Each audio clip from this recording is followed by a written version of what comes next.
GS के section history से, इतिहास से ये मेरा पहला वीडियो लेक्चर है। Hello guys, I welcome you all. यहाँ पर जो हिस्ट्री है, इंडियन हिस्ट्री हमारे सिलेबस में एग्ज़ाम्स में पूछी जाती है। एक्चुअली इंडियन हिस्ट्री को जानने से पहले हम थोड़ा सा ह्यूमन हिस्ट्री के बारे में थोड़ा जानते हैं, थोड़ा बहुत पीछे तक चलते हैं, जहाँ से ह्यूमंस ने कॉन्शियसली सब कुछ अपने आप को अपग्रेड किया, अपनी टेक्नोलॉजी में चेंज लाए, और वो सारी कोर्स ऑफ इवेंट्स हम देखेंगे। तो छोटा सा रिकैप देंगे मैं हिस्ट्री का। देखिए, जब ह्यूमंस की पहली एग्जिस्टेंस होती है, उसके बारे में कहाँ से क्या तक है नहीं पता, लेकिन हमें बहुत सारे पुरातात्विक साक्ष्यों से पता ये चलता है कि with the use of technology, tools की मदद से ह्यूमंस ने अपने जीने के तरीके में बदलाव लाया और नई नई चीज़ें सीखते और आविष्कार करते चले गए। तो उनमें से सबसे पुरानी चीज़ जो थी वो था पत्थर, स्टोन, चट्टान, लिथोस। तो उसके आधार पर हमने सबसे पहला जो डिवीज़न किया है हिस्ट्री का, वो ये है कि चट्टानों या पत्थरों के टूल्स बना के जैसे जैसे ह्यूमंस उसको यूज़ करते थे हंटिंग में या फिर अपने रोज़मर्रा के काम में, तो वो आपका पूरा पीरियड आपका स्टोन एज कहलाया। और स्टोन एज में हमने 3 डिवीज़न देखा है: पैलियोलिथिक, मेसोलिथिक और नियोलिथिक। पैलियोलिथिक से पहले समझें कि ये जो लिथोस वर्ड है, ये ग्रीक वर्ड है, इसका मतलब होता है स्टोन, और इसीलिए ये पूरा तीनों सेक्शन स्टोन से रिलेटेड जो टूल्स हैं, टेक्नोलॉजी जो यूज़ करते थे, प्रिमिटिव टेक्नोलॉजी जिसे कहें हंटिंग के लिए, वो तो पैलियोलिथिक। और ये जो पीरियड तीनों डिफाइन किए गए हैं, इनमें कुछ कुछ स्पेशल कैरेक्टरिस्टिक हैं, थोड़ा अपग्रेड होते चले गए हैं ह्यूमंस, वो उसके बारे में, इसलिए ये 3 डिवीज़न है। बाकी कॉमन चीज़ ये है कि तीनों में स्टोन बहुत इम्पॉर्टेंट टूल था। स्टोन से बनी हुई चीज़ें, नैप्ड स्टोन यूज़ होते थे, मतलब उनको तराश के और फिर औजार बनाया जाता था पत्थरों का ही, कोई मेटल्स नहीं थे। तो पैलियोलिथिक जो है सबसे प्रिमिटिव एज है। पैलियो मतलब ओल्ड, और इसीलिए इसको कहते हैं old stone age, paleolithic age. इसके ख़ास ये है कि इसमें हंटिंग होती थी, गैदरर्स थे वो, और हंटर्स थे, शिकार करते थे और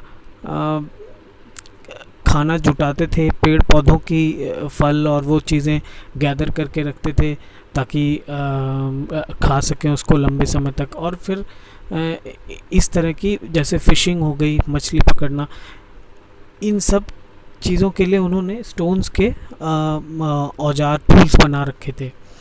बहुत ज़्यादा डिटेल में इनके बारे में नॉलेज नहीं है, लेकिन इन्हीं स्टोन्स और इनकी डिस्कवरीज से इनके बारे में थोड़ी बहुत डिटेल पता चलती है।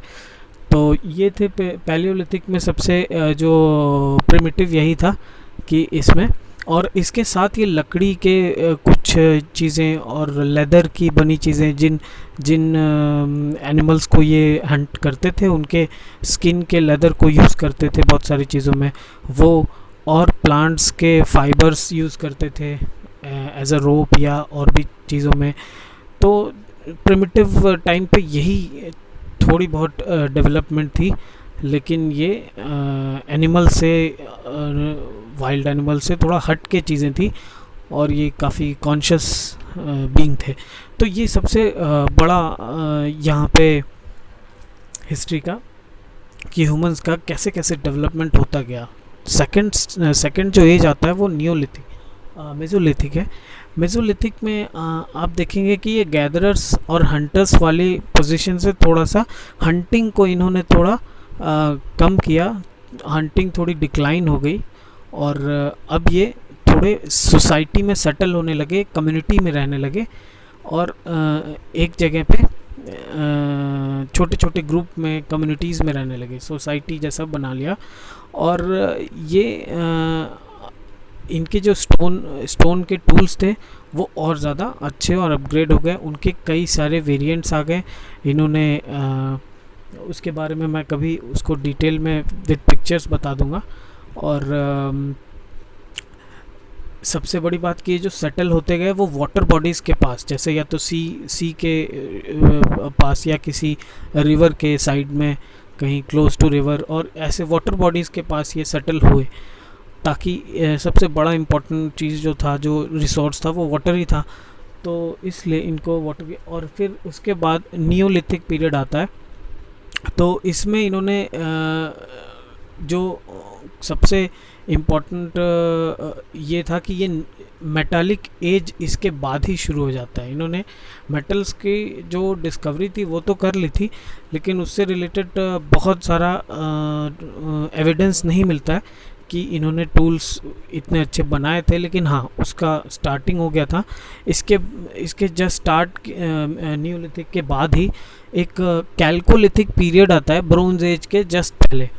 तो हम थोड़ा सा उसके बारे में एक स्टोन एज और फिर मेटालिक एज का देखते हैं कि ये तो 3 पीरियड हैं स्टोन एज के, मतलब स्टोन्स के बने टूल, यानी पाषाण यानी पत्थरों के।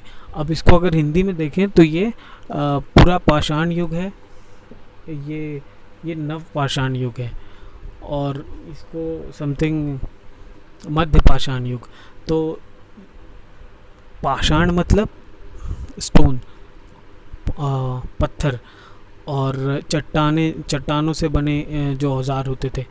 इसके साथ ही लगा एक जस्ट यहाँ से न्यूलिथिक के बाद ही शुरू होती है मेटल से रिलेटेड जो टूल्स होते हैं, उनसे मेटल्स की डिस्कवरी इन्होंने इतना अच्छे से यूज़ करना शुरू किया मेटल्स को। तो उसमें सबसे बड़ा इम्पोर्टेंट मेटल जो स्टार्टिंग का है वो कॉपर है। कॉपर की एक मेटल से कॉपर से जो बने टूल्स हैं, उनके टूल्स के यूज़ करने के जो उस समय के कालखंड को हम कैल्कोलिथिक पीरियड बोलते हैं। कैल्कोलिथिक पीरियड जो है वो ट्रांजिशन फेज़ है नियोलिथिक एज के, यानी नियोलिथिक एज के और ब्रोंज एज के। तो ब्रोंज एज के या मेटल एज के, तो 2 बड़े एजेस ये हो गए कि एक स्टोन एज हो गया, एक मेटल का एज हो गया। तो स्टोन एज में ये 3 आप देखते हैं, और मेटल एज में आप एक कैल्कोलिथिक देखते हैं, यानी कॉपर का जो टूल्स वाला पीरियड था। एक दूसरा है कि इसके और अपग्रेड इन्होंने ऐसे किया कि जो कॉपर था वो थोड़ा उसकी डक्टिबिलिटी और वो टेंसाइल स्ट्रेंथ, मतलब वो बहुत हार्ड नहीं था और ड्यूरेबल भी बहुत।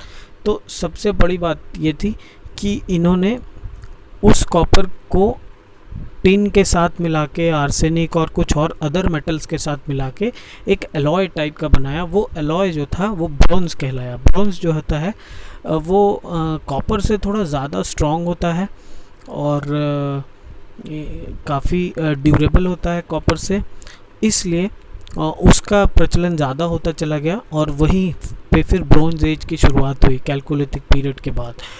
तो ब्रोंज एज में आप देखते हैं कि हड़प्पन सिविलाइजेशन का जो टाइम था वो ब्रोंज एज वाला ही था। और उसके बाद जब आयरन की डिस्कवरी हुई, लौह युग आया, तो उसमें देखा गया कि वो आयरन तो ब्रोंज से भी ज़्यादा स्ट्रॉन्ग और ज़्यादा ड्यूरेबल है। तो इसलिए फिर ब्रोंज की जगह आयरन का पीरियड शुरू हो गया। तो वहाँ पे और टेक्नोलॉजी अपग्रेड हुई, नए हथियार बने, नए औजार बने, और तेज़ी से ये एग्रीकल्चर में भी इसको यूज़ में लाया गया। तो जब एग्रीकल्चर में आयरन का यूज़ हो गया तो एक तरह से क्रांति आ गई, रेवोल्यूशन हो गया इसमें। तो इकॉनमी बहुत तेज़ी से बूम करने लगी, लोगों के पास एग्रीकल्चर में सरप्लस होने लगा, ज़्यादा खेती होने लगी। उस सरप्लस की वजह से फिर इकॉनमी बढ़ी, ट्रेड, ट्रांसपोर्ट सब कुछ बढ़ा, और ज्योग्राफिकल जो दायरे थे वो धीरे धीरे ख़त्म हुए। जो आज हम देखते हैं ग्लोबलाइजेशन, वो कभी प्री हिस्टोरिक टाइम मतलब इधर एंशंट हिस्ट्री में भी एक तरह से ग्लोबलाइजेशन था। तो आप वो चीज़ें धीरे धीरे देखेंगे। ये छोटा सा एज को लेके इंट्रोडक्शन मैंने हिस्ट्री से दिया था। हम इसके बाद आगे जो देखेंगे वो इंडियन हिस्ट्री के पर्सपेक्टिव से स्टार्ट करते चलेंगे। ये थोड़ा सा एज का डिस्क्रिप्शन इसलिए भी ज़रूरी था क्योंकि आपको ब्रॉड अंडरस्टैंडिंग हो स्टार्टिंग से हिस्ट्री की। बाकी इसके बाद हम फिर पूरे पीरियड्स जितने भी हैं आपके हड़प्पन पीरियड, फिर ऋग्वैदिक पीरियड, पोस्ट वैदिक पीरियड, फिर उसके बाद आपका जो महाजनपदाज का एज है, और फिर फाइनली हम उसको एंशंट हिस्ट्री से कनेक्ट करते हुए मौर्यन, गुप्ताज, और फिर वहाँ फिर मेडिवल में एंटर ले लेंगे हर्षवर्धना के बाद। तो हम इस तरह से डिस्कस करते चलेंगे। अगर मैं आपको एक छोटा सा रिकैप दूंगा इसके बाद वाले लेक्चर में, जिसमें आपको हिस्ट्री के जो इम्पॉर्टेंट इवेंट्स हैं उनको लेके, एक्चुअली देखिए हिस्ट्री जो है सिर्फ कालखंड को बताते जाना ही एक वो पढ़ने का सही तरीका नहीं है। हिस्ट्री को लॉजिकली देखा जाए तो किसी बड़े इवेंट के साथ राजा महाराजा या इन चीज़ों से जोड़ने के साथ साथ ज़रूरी ये है कि उनको उस टाइम की सोसाइटी, उस टाइम का कल्चर, उस टाइम का एडमिनिस्ट्रेशन और क्या क्या मॉडिफिकेशन और टेक्नोलॉजी और जो टाइप्स ऑफ इकोनॉमी और सोसाइटी थी उसको लेके अगर पढ़ा जाए तो ये बड़ा ब्रॉड अंडरस्टैंडिंग हिस्ट्री की बनती है। हम उस तरह से लेके चलेंगे। अभी फ़िलहाल के लिए यही था टाइम का जो हमने पीरियोडिक डिवीज़न किया है। फिर से एक छोटा सा एक दे दूँ रिकैप कि ये आपका 2 डिवीज़न है, स्टोन एज और मेटल एज। स्टोन एज में आपके 3 डिवीज़न है, पैलियोलिथिक, मेसोलिथिक और नियोलिथिक। इसके बाद आपका मेटल वाला, यहाँ सिर्फ स्टोन के बने औजार थे, जो टूल्स थे पाषाण के बने टूल्स थे। और इसके बाद आपका जो होता है कॉपर से आए, फिर कॉपर में थोड़ा और एडवांसमेंट हुआ तो उसमें टिन और मेटल्स मिला के उसको एलॉय बना के जो ज़्यादा ड्यूरेबल था उसको यूज़ किया गया, तो वो आ गया ब्रॉन्ज एज।